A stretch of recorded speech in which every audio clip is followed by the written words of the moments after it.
Rabbi Schifrin, it's all yours.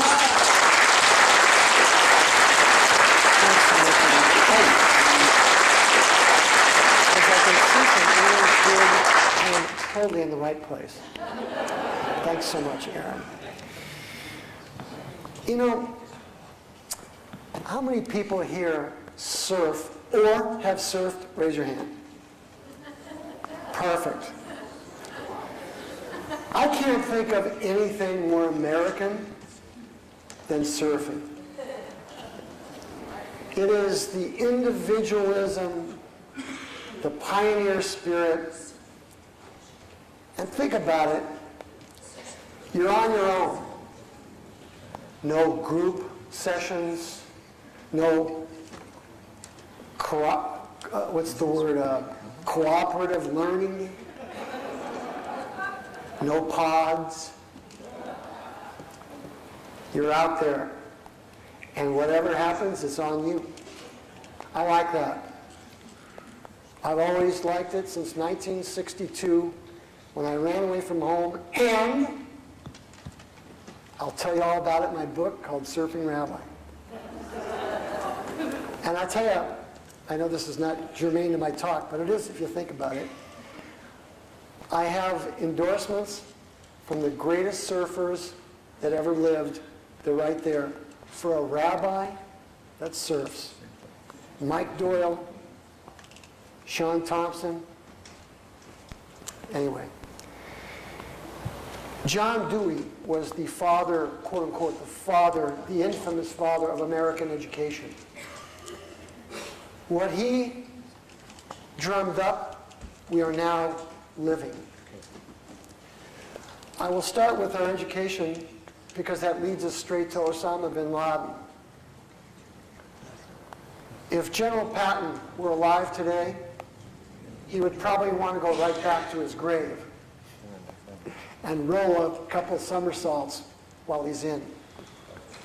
As I mentioned before, this is not the America that your parents and my parents knew. And how have we gotten from where it started to where we are now?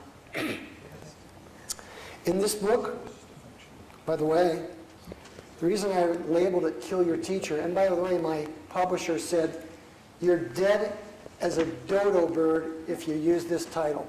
Nobody will ever buy the book. Wrong.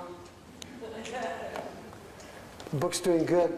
It's keeping me and my family of 6 alive while I go jaunting up and down throughout California and the United States. Soon I'll be in Amsterdam, God willing, where I will address the Dutch Defense League in an undisclosed location, so I won't get killed. But Kill Your Teacher is basically an expose of the tragedy of America through our education, who they keep asking for more and more and more of your hard-earned money, and we get less and less and less education. These kids could not whip their way out of an educational paper bag. You ask them, what did you learn? What can you do? You get a blank stare. I started teaching in LA City Schools 25 years ago. I'm not sure why God has some sort of plan for me. He's probably laughing when he thinks about the way he jerked me around through the school system. I have only and exclusively taught at inner city schools where my students think I'm Osama bin Laden. It shows you the great cultural diversity that we have in our country. These kids wouldn't know where Afghanistan was if you told them they would be on Teenage Idol. It's not a good picture. 50% of our students drop out of school. The other half are either dealing drugs or on their way to jail, or if not in jail. Now, how do I know to make an outrageous statement like that? Well, as I mentioned in my book, I did some rehab work at, anybody ever been to Magic Mountain? So if you look over the freeway, the I-5, it's the biggest lockup in LA County. It's called Peter Pitch's Wayside Ranch. I spent a year of my life there as a rehab teacher, teaching whom? My former students. Now, it doesn't get worse than that for a teacher to see the very kids he was writing lesson plans for behind bars. But that's what it is. I had one black gentleman behind bars say, "Hey, Rabbi!" And I looked at him and I said, "I don't believe it. Weren't you my student 10 years ago?"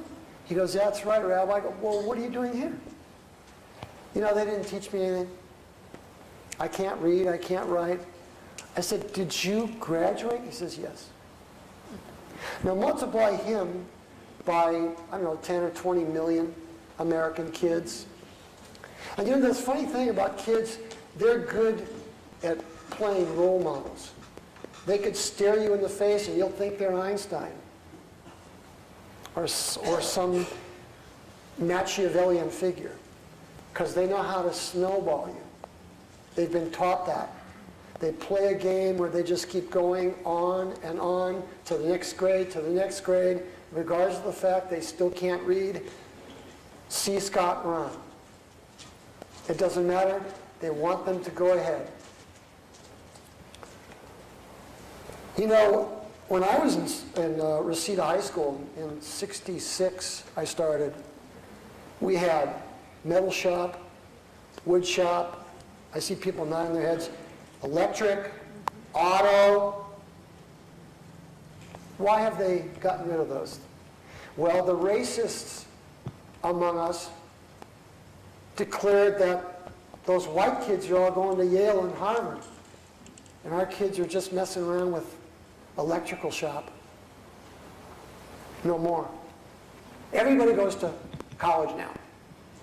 Really? 30% of our college freshmen can't read, can't write. But everybody's got to go to college. I'll tell you what, after 25 years of teaching, I could make way more money being an electrician. And my kids would have a lot better, future. I don't regret, by the way, what I'm doing. I'm just saying, not everybody goes to college. But that's not even the problem. That's not half the problem. The problem is that the doofuses that are teaching our kids now are the ex-hippies and pot smokers from the 60s. Remember Hillary and Bill? And Ayers? Well, where did that leadership come from? Well, I never inhaled myself.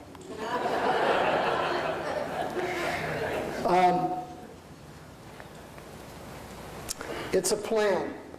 I remember Tail Gunner Joe, learning about him, Joe McCarthy, and I remember being a hippie in the 60s. He was a commie baiter, a vicious individual. It turned out he was right.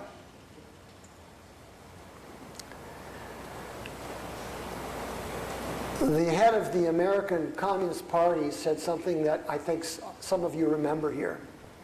He said that Americans will never accept communism, but they will accept liberalism.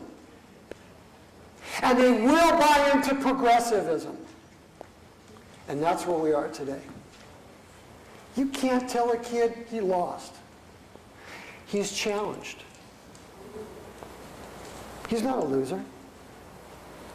He didn't lose. How many people win in a race? Raise your hand if you know the answer. Not everybody wins the race. And that's one of our problems. Nobody has to suck it up and bite the bullet in our society. I'm not worried about the Taliban. I'm not worried about Hezbollah and Al-Qaeda. I'm worried about the students that we are graduating from these high schools that learn to hate America, to hate God, to hate whites, and to hate Christians. And the next battle for America will not be against people with burqas and turbans. We'll be fighting our own kids. When it happens, you remember I told you. These kids are being inculcated with a poison that is far worse than being beheaded. Because when you cut somebody's head off, his physical life stops. But your spirit, your soul, if you're alive in this system, goes on to infect others. We have a whole generation of Americans that doesn't know who they are. They don't know where they're going. They don't know why they wake up in the morning. Is it to sleep during class? Is it to throw something at the teacher? Or maybe I should just kill somebody on the way to school. I had a kid in my class. His mother brought me a note. It was the week of finals. And the note said, from the kid, Rabbi Schifrin, I'm in the hospital. I got shot twice on my way to your class to take your final exam. Can I take it during the summer? Shot? At my school, we have metal detectors and German shepherds to find out who's got the bombs and the 9mm. Kids will not go to the bathroom. They're holding it all day long for fear of getting jumped in the bathroom. Somebody will take their lunch money to buy some drugs. In the meantime, the janitors union went on strike. Our school looked like a trash heap. No respect, no fear of God, no appreciation of the English language, and all the while I'm teaching 25% of my class is illegal aliens, ripping us off, dumbing down our language and our culture. Now somebody in this room is going to say, well, wait a minute, you're a Jew, and your grandparents came from Russia. Take it easy on the immigrants. These aren't immigrants. These are marauders. These are invaders that are here to take over this country. Period. You can quote me. We have a third world with all the problems in our schools. We have a third world invasion. Si se puede.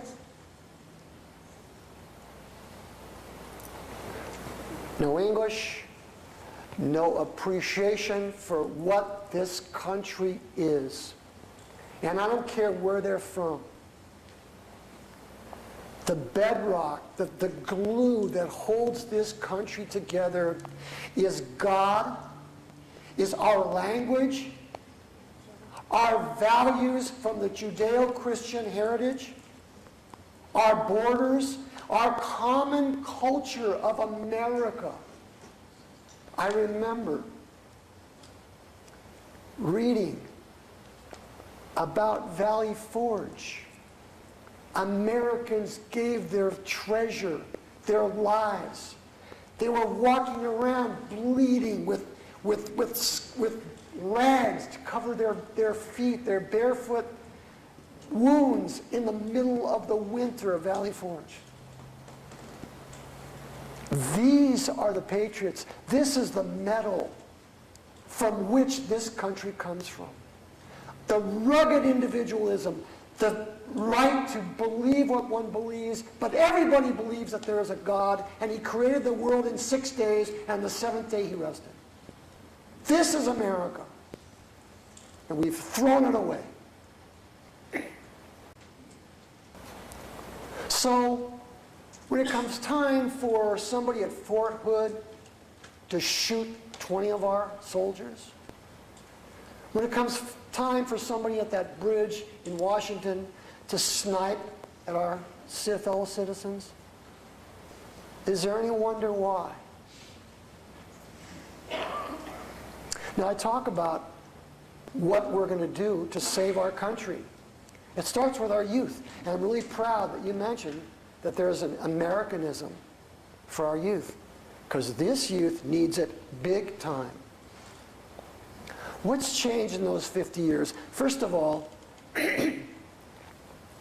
when you come into the class, good morning, Mr. Schifrin, not, hey, homie. Hey, homie. From the transition from hey, homie to hey, homie, I'm going to kill you after school is about that big. Anybody that's a teacher knows what I'm talking about. The lack of respect. Last week, I had 45 kids in my class. It was time to say the Pledge of Allegiance. There was one person that stood up to say the Pledge of Allegiance. Me. And I talked to the other kids. I said, we'll sue you if you make us say it. We'll sue you? You're here because of the sacrifice, the blood, the lives given. That's why you're here today. And open up your books and get your feet off the desk. And quit goofing around. And if you don't like it, leave. You know what? A lot of those gangbangers really like me as a teacher. I figured out how to go through the 7 circles of teacher hell. To navigate through the bureaucracy and the communism to reach the kids. Kids want to be told what to do. They don't want to tell you what to do. That's not in their nature. But if you let them, they will bring living hell to you and your classroom. They don't tell us. We tell them. We're the teachers. We're the leaders. We're the mentors. They're kids. What do they know? What can they tell us? That's why they're in school. This business of, well, we have to get the feedback from the kids. No! That's all wrong. And the kids, if you were to get them in a candor, a moment of candor, they will tell you, yeah, that's true. We're looking for leadership. We don't want to put graffiti all over the campus. We don't want to have to kill the teacher. But we're killing them, and we're hurting them, and we're slicing his tires because they don't have any self-respect. When a teacher comes in looking like he just got off the beach at Malibu, torn t-shirt, wearing slaps or sandals, what's the kid going to think? He's more of a doofus than I am. And they're right. Kids don't lie. They always tell the truth. Unless they're lying. But we all know when they're lying. Whenever they open their mouth is when they're usually lying. I'm just kidding. I don't want to be that cynical. After all, a teacher has to look for the good and praise it. That's our job. A little bit of a background to what happened today. This is the tip of the iceberg. What the SEALs did today. The SEALs are always going to be SEALs. If you told the SEALs tomorrow we're going to kill them, they'll still volunteer to be SEALs. Because that's what a SEAL does. He gives of himself for his country. There's only a few people that will do that. You go to any of these high schools here it may be different. But the average high school in America, nobody's going to be a SEAL. These kids don't want to break a sweat. I took over my colleague, my football coach brother, got sick for a week. I had to take over his class for a week. So I've got the roll sheet out there, and I see the kids sitting in the bleachers dressed. 50 kids are dressed, and only 5 people suited up. By the way, who were the 5 people? The girls. Behind every strong man is a girl or a woman. Let's hear it for the women.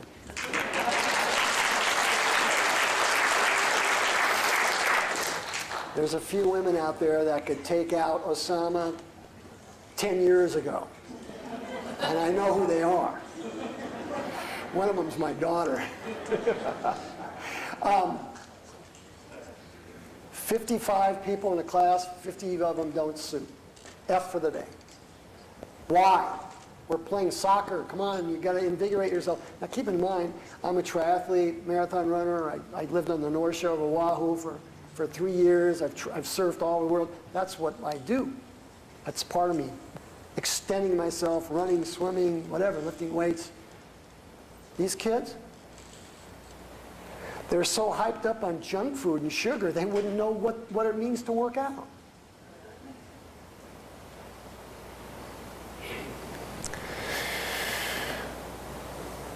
I'm not worried about Osama. I'm not worried about Afghanistan. I'm worried about America. I say the sooner we get those soldiers the hell out of that hellhole, come back here, rearrange America, get somebody like General Patton in charge of these kids, and let's start over. I promise you, when those low-life scum hiding in their caves in Pakistan hear that we have an American youth that eats rocks for breakfast, they will, like the cockroaches they are, go right back under the rocks.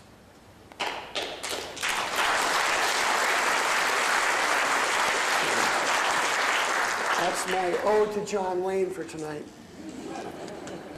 But this is the truth. There was a time when you said, we're going to call in the Marines. People shut their mouths and they did what they were told.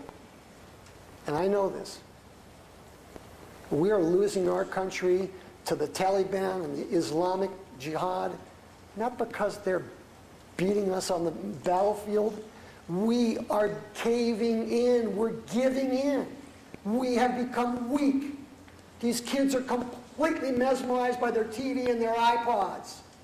There's no critical thinking in the schools. There's no analysis, no synthesis. There's no, here's what happened in World War I, now what? Now what's the consequence of that? Here's what happened during the House on Un-American Activities Committee. Now where are we? Well, we're worse. But these teachers will never tell you that. Having been a former communist, I can smell them a mile away. They're all over. They're embedded throughout the whole bureaucracy, the cops, the military, the White House. Or I should say the Red House. We've got a commander-in-chief that can't do one push-up. And he's supposed to lead us to victory, carrying the torch of freedom? Think about it. I was in Dearborn, chapter 2, a week ago. Dearbornistan, or born again. I saw federal prosecutors marginalize and demonize two American heroes. And I don't give a hoot if you think that burning the Koran is good or bad or whatever. If I buy a Koran and I'm in my backyard, I can do whatever I want with that. Remember private property? Do you remember the concept of I'm able to speak as I desire? That's the bedrock of America, that they know that if they take that freedom of expression away from us, we are dead. Sharia law fills the vacuum. That's the plan. You can never tell a Muslim that he's a scum and a killer and a rapist. Can't do that. And that's why we are losing. And that's why these two gentlemen from Boca Raton, Florida, came to Dearborn, Michigan, and they asked me to give testimony. And I did. I flew there and I said, these gentlemen have never done anything to incite anybody. They have never advocated violence or killing or anything else. They're concerned with our survival. Unlike the federal prosecutors that tried to ban them and take away their rights as Americans for free speech. I brought my bag of matzahs with me because it was Passover. I was fully intending to stay the night in jail. I got a whole box of matzahs, got some vegetables. I'll go to jail with Dr. Terry Jones, Pastor Jones, and Wayne, forget his last name. Not a problem. As far as I'm concerned as an American, I should do no less. We're losing our country because of political correctness. And I promise you, what those SEALs did today to that low-life scum, cleaning his body, getting it ready for burial. How many of the 3,000 American heroes that were incinerated on 9/11, how many of their loved ones prepared their bodies for burial? We're getting hammered over and over again.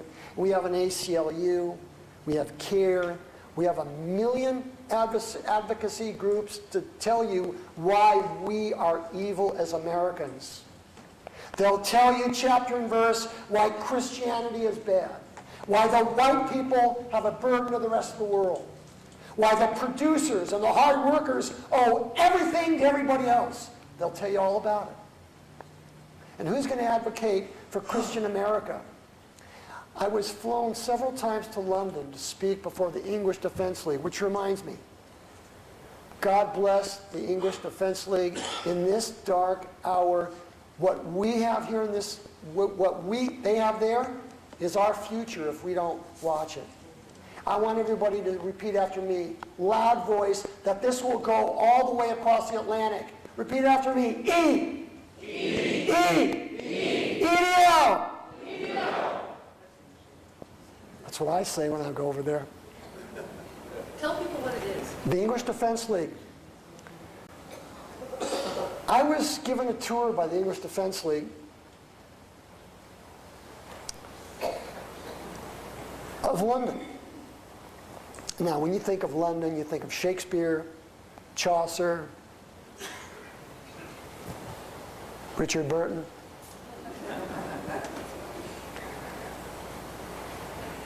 And you, big tower, the Thames. What you don't think of is areas called no-go zones, where if you're white, you probably get your throat slit if you go into the wrong no zone. Now, this is London. This is not Fallujah. This is not Pakistan. London, the cradle of Western civilization, where if you don't get killed, you'll get beat up. And me, the way I look, I won't even get a chance to enter the no-go zone. A lot of them, all over England. And if you manage to get out of the no-go zone, well, you might have to wait for an hour or two till they get done praying, because the streets are filled with Muslims. You can't drive. Now, how many people here with their Christian Bibles can imagine themselves prostrated saying words of Christianity about God in the streets? Could that happen? Not a chance. You'd have the ACLU there in 1 minute. We are kowtowing to them. We are enabling them. We are saying to them, it's yours. And they're going to take it. The European birth rate is 1.1 children per couple. How many kids does it take to reproduce? At least 2. They're losing their continent. In 20 years, everybody will be bowing 5 times a day to Mecca. And those that don't will be killed.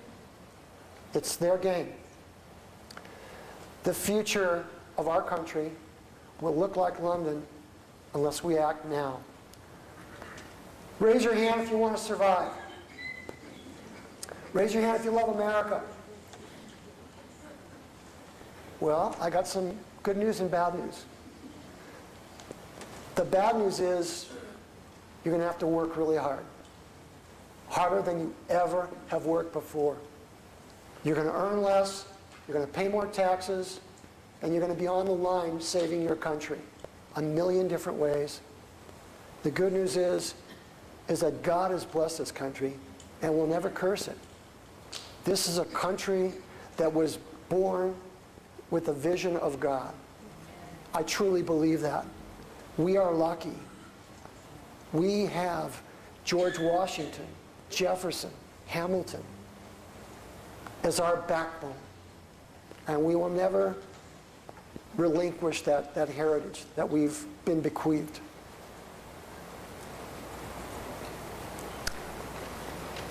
You know, I've surfed all over the world. And believe it or not, I'm a good surfer. You look at this gray beard, it belies somebody that can outsurf almost anybody at Malibu on a given day. My kids say, Daddy, we got to get out of this place. This place is crazy. I said, I can't. I love Malibu. I'm addicted. One thing I learned as a lifeguard at Malibu, I was lucky enough to be with the greatest watermen that there could ever be. All those heroes that some of you read about in the 60s, I met personally. Anybody ever meet or hear about Pete Peterson? Raise your hand. Pete Peterson, the father of Santa Monica lifeguarding. I met him. He was a mentor figure. Tom Blake. One thing I learned about lifeguarding and surfing, it's all about the individual. I learned in a reverse way, circuitous way rather, about America through hard work, through dedication, and the individual. And this is what we need in our society. No more group therapy. Hi, my name is Rabbi Schifrin. I'm okay, you're okay. That's not gonna cut it when jihad comes knocking on our door. We need individuals that can spit out fire. Nothing scares them. That will save America. That requires giving of yourself. That requires deferring gratification at least for 5 more minutes till the bell rings. And someone's got to tell America that. I don't know if it's me. Sometimes I think, am I dreaming? Am I a Don Quixote with a yarmulke on? But you know what? After 25 years of seeing failure in our schools, seeing our society go down to the brink, seeing the non-producers, the people that are sucking the life out of the producers of this country, forcing us to go to Switzerland, to Costa Rica, to where else, to with our money and our treasure, abandoning the country that nurtured us, that gave us sustenance. After seeing that, how could I stay silent? How could I not act? And you know, there's still people today, communists, guys I know from high school, that are convinced that the Soviets didn't do it right. They missed the boat. That socialism and collectivism is really where we need to go so no one will be in want. It's just that they didn't distribute the wealth properly. 200 million people were killed by communists.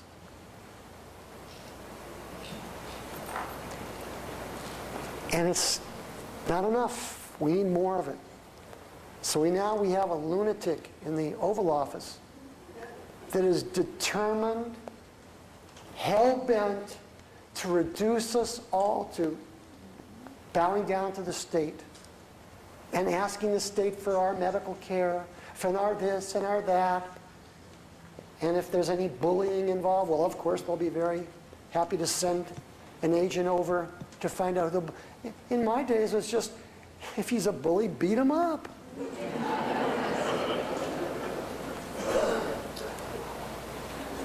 And of course, we have Michelle telling us what to eat. We are losing our freedom. We're being sucker punched day after day. They're chipping away at the edifice that is in America. A chip here. I was at the beach the other day with my kids, in January, freezing cold, 30-mile-an-hour winds. Even the seagulls were not there. I lit up a cigar, which I want to do every once in a while, so I can show my kids that it's okay to smoke. And I didn't get 2 puffs into the stogie. An LA County sheriff comes and says, "Rabbi, you're going to have to put that out." I'm 5 feet from the ocean, the water. There's no one on the beach. It is a god-awful day. And I said, "Officer, with all due respect, is there no rapists out there?"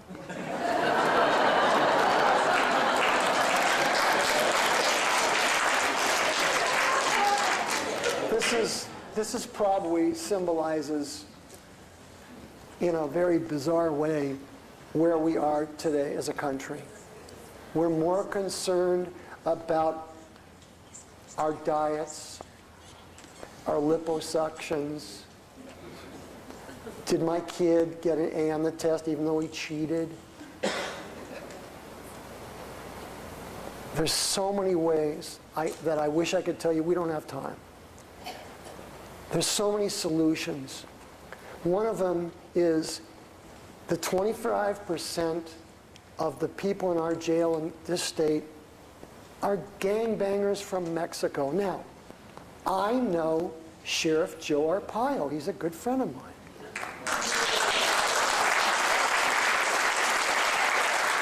And I know, after working, has anybody ever worked in jail or prison? Raise your hand.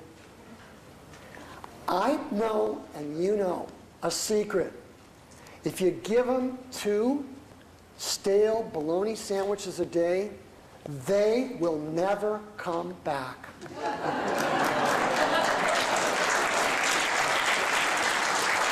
And I know something else that you don't know, because Sheriff Joe told me. The ACLU wanted to sue him. Why? Among other reasons. He denied, he found out that it costed $20,000 a year for the Maricopa County Sheriff's Department to provide condiments for the prisoners. That's a fancy way of saying salt and pepper. What did he do? He discontinued the condiments. So now instead of having salt and pepper on your bologna, you ain't got nothing but a plain bologna sandwich, Jack. Do you know the recidivism rate of the convicts in his jail is the lowest in the country?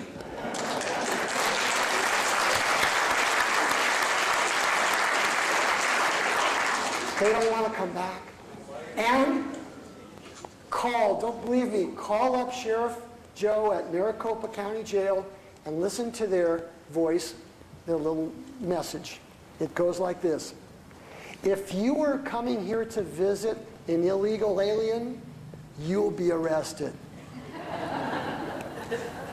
This is a rebirth of America. This is taking the shackles off of this beautiful country. So simply. It's really simple when you think about it. The 25% of the illegal aliens that are sucking the resources out of our school. And by the way, the teachers are the David Sanchez, California Teachers Association. Every one of them is a communist unless I tell you otherwise. They're always ready to strike. Why? The kids need more classroom space. The kids need, no. We need less money for schools. Let the kids use last year's books, the books before that. Let them figure out how to read before we pay $90 per book to these insane publishers that are ripping us off all the time on these insane textbooks that are this thick that the kids are breaking their backs, putting those books in their backpacks. Some of these kids have back disorders now. Why are the books so thick? Because the kids can't read. It's all pictures. It's all cartoons, drawings. We've forgotten how to read. And as a result, we're losing our culture.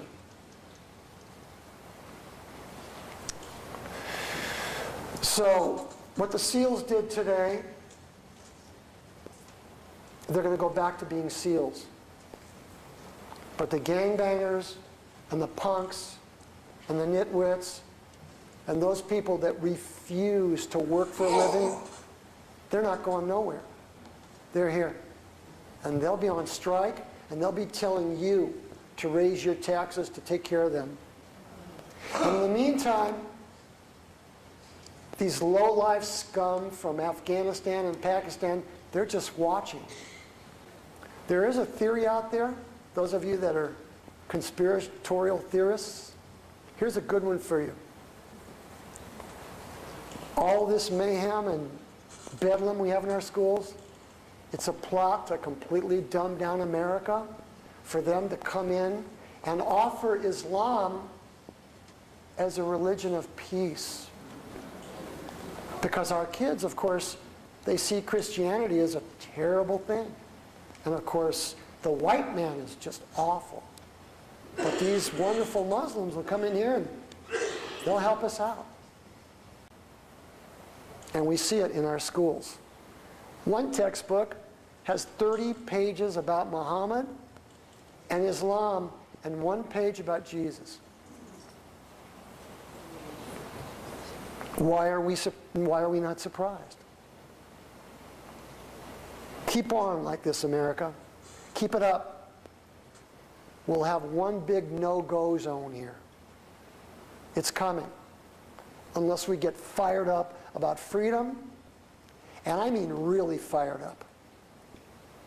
I'm going to ask everybody here tonight to help me help America. I'm going to go all over this country. I'm going to drive these communists out of their minds.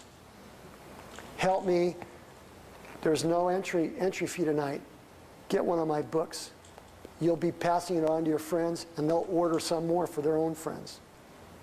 I'll sign them before you leave here tonight. The Christian Television Network interviewed me on a very revealing DVD where I talk about how multiculturalism is destroying our country. Where was multiculturalism 50 years ago? We have Catholics here, we have Baptists, we have Italians, Russians, we have Irish, we have everybody here. What was the problem? Why did we get along back then? Why is it now we have to be taught about it's Martin Luther King Day, it's Cesar Chavez Day? I don't want my kid to know about Cesar Chavez Day. I want him to first know how to read English. And then later on, when he's absolutely fluent in all that stuff and he comes back with A's, okay, then we'll talk about some other stuff. What they're doing is they're taking away our culture, your language. They're supplanting it with all these other things, isms, diversity. Here's a good one for you. We had diversity training at my school last summer. And what does diversity training really mean? We'll have to understand why white people are so bad. Let's get to the real understanding of why Christians are such terrible people. Anytime you hear about diversity, that's what that means. So one naive teacher, first-year teacher, who innocently remarked to the diversity training commissar or czar, Well, I've got a whole classroom of Hispanics, and, they're calling me cabron all day long. What should I do? That's a naughty name for a person. So, diversity, multiculturalism is going to be supplanted one day by Islam. We're on the road right now. And you who go to church once a year or twice, not the people in this church, but America's lost its way. We really, truly have lost our way. That scenario at Valley Forge, there's a man that witnessed General Washington. You probably know about it. Bowing down, his hat on one side of the snow, his sword on the other, praying to God. That's the strength of America. That's the backbone. We need to find that very quickly. I hope there's some questions out here. I've talked way too long. And speaking with you all right now is like speaking to the choir, preaching to the choir. Because I am preaching to the choir. You are the choir. So I'm not going to get any weird, subversive, insightful stuff, feedback. But there's some questions, and I would like to answer them. And I will be here till as long as it takes for me to sell my books. I'll be here. Somebody's going to brew up some hot coffee for me. But I hope that what I said tonight will do something. My 4 kids are waiting back in LA for me to come back and help them with their homework.